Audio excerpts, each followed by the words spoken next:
building fences and scapegoating Mexicans and Muslims. And I remember, it's good to always remind ourselves that these are not new things. And I started looking at times in our past that we've sort of gotten caught up in this, and I found a piece of a short documentary called Crisis at Levittown, Pennsylvania. And the Myers family, an African-American family, moved into an all-white neighborhood in 1957. And mailman knocked on the door, and Mrs. Myers answered. He said, "Is Mrs. Myers here?" She said, "I'm Mrs. Myers." He was like, "Really?" And he went door to door, called himself the Paul Revere of Levittown, told everyone, "Have you seen your new neighbors?"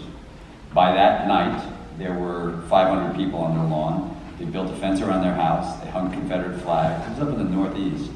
They played instruments, and they spent 10 days trying to get them to leave. They never left. And so I thought it was an interesting time. I like the idea of a film that it's not a film in itself, and probably I wouldn't be the person to make that film up by itself.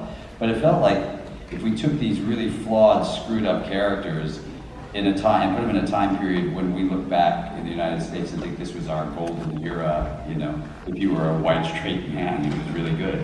I hear that America used to be great. It was really great. By the way, Donald Trump was probably 10 years old when this time happened. I want to be very clear. And so, I thought it was an interesting way of looking at it, where you can say, well, let's look in the wrong direction and blame the wrong people for all of our woes, which makes sense.